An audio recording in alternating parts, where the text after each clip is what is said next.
दोस्तों, क्या आप जानते हैं कि दुनिया भर के मुसलमानों के साथ जुल्म की कहानी क्या रही है और वो 5 बड़ी बड़ी घटनाएं कौन सी हैं जिनको तारीख में अहम जाना गया है। तो चलिए आज की वीडियो में मुसलमानों पर होने वाले जुल्म की 5 बड़ी बड़ी घटनाओं के बारे में जानते हैं। लेकिन आपसे गुजारिश है कि इस तरह की वीडियोस के लिए आप हमारे चैनल को सब्सक्राइब कीजिए। दोस्तों, मौजूदा हालात में सबसे बड़ी तरक्की साइंस और टेक्नोलॉजी को माना जाता है, लेकिन आज भी कुछ सच्चाइयाँ ऐसी हैं जिन्हें दुनिया ने नजरअंदाज कर दिया है। आज हम बात करने जा रहे हैं 5 ऐसी सच्चाइयों के बारे में जहां मुसलमानों पर ऐसे ऐसे जुल्म ढाए गए हैं जो आज तक ना तो कोई न्यूज हेडलाइन बनी और न ही उनके साथ कोई इंसाफ की आवाज उठाई गई। दोस्तों, यही वो हकीकतें हैं जिन्हें छुपाया गया, हटाया गया और तारीख से मिटाने की कोशिश भी की गई। तो चलिए अब उन 5 घटनाओं को एक एक करके जानते हैं जो तारीख का अहम हिस्सा बन गई है। दोस्तों, फिलिस्तीन का नाम सुनते ही एक सवाल जहन में आने लगता है और वो सवाल ये है कि आखिर जुल्म की इंतहा क्या होती है।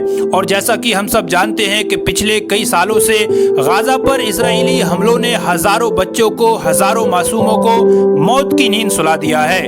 दर्जनों अस्पताल, स्कूल, कॉलेजेस और सैकड़ों घर मलबे में तब्दील हो गए हैं। लेकिन दुनिया के बड़े बड़े मुल्कों ने इसे आत्मरक्षा कहकर जस्टिफाई कर दिया है और कहीं से भी कोई आवाज उनके लिए इंसाफ की अभी तक नहीं सुनाई दी गई है। इसके बाद दूसरी सबसे बड़ी घटना चीन से ताल्लुक रखती है।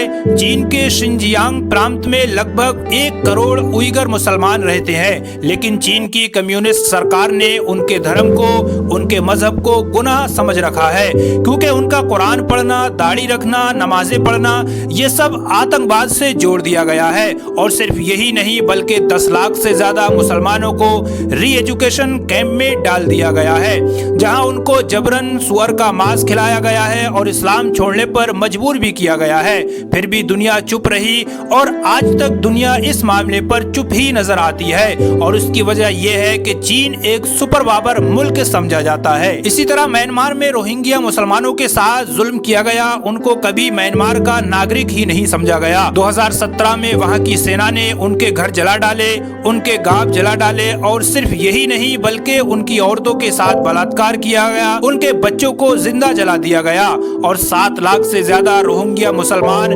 बांग्लादेश और दुनिया के अलग अलग हिस्सों में बसने के लिए मजबूर हो गए और दुनिया भर की अदालतें म्यांमार के हक में आवाज उठाने से खामोश नजर आईं। इसके बाद नंबर आता है भारत का, क्योंकि भारत एक लोकतांत्रिक मुल्क है, लेकिन यहाँ भी मुसलमानों को अक्सर गद्दार कहा जाता है। उनके खिलाफ लोगों को भड़काया जाता है। कभी बीफ के नाम पर भीड़ ने मुसलमानों को पीट पीट कर मार डालती है, तो कभी दंगों के नाम पर मारा जाता है, कभी इंसाफ के नाम पर बिल्डोजर चलाया जाता है और कभी लव जिहाद जैसे नारों से मुसलमानों को डराया जाता है और माहौल खराब कर दिया जाता है। इसी तरह शाहीन बाग और सीए एनआरसी के विरोध के दौरान लाखों मुसलमानों ने आवाज तो उठाई, मगर उनके जवाब में सिर्फ खामोशी और फर्जी मुकदमे ही मिलते नजर आए और यहाँ भी इंसाफ का सपना बनकर ही रह गया। इसके बाद नंबर आता है सीरिया का। दोस्तों, सीरिया जो एक खूबसूरत देश हुआ करता था, लेकिन आज वो जंग का मैदान बना हुआ है और खंडर दिखाई देता है। 2011 से शुरू हुई सिविल वार में लाखों लोग मारे गए, बड़ी बड़ी बिल्डिंगों को मलबों में तब्दील कर दिया गया। सरकारी हमलों के साथ साथ रूस और अमेरिका की दखल अंदाजी और फिर आईएस ने आतंक ने सीरिया को तबाह बर्बाद कर दिया। सीरिया के मुसलमानों ने अपने ही मुल्क में सब कुछ खो दिया, घर भी खो दिया, पहचान भी खो दी और उम्मीद भी खो दी। सीरिया में जिन लोगों को आतंकवादी कहा गया वो कभी छात्र हुआ करते थे, कभी दुकानदार हुआ करते थे और कभी मजदूर भी हुआ करते थे। दोस्तों, ये कोई फर्जी कहानी या फर्जी दास्तान नहीं है, ये जिंदा इंसानों की दास्तान है, उनकी सच्ची कहानी है और इंसानियत का काला चेहरा है।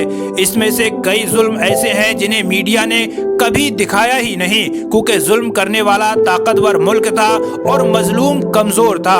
अब दोस्तों, ये हमारी जिम्मेदारी है कि सच्चाई को जाने और उस सच्चाई को दूसरों तक पहुंचाए, क्योंकि जो आवाज आज नहीं उठेगी वो कल कहीं और दबा दी जाएगी। दोस्तों, इस तरह की वीडियोस के लिए, इंफॉर्मेटिव और एजुकेशनल वीडियोस के लिए आप हमारे चैनल को सब्सक्राइब कीजिए।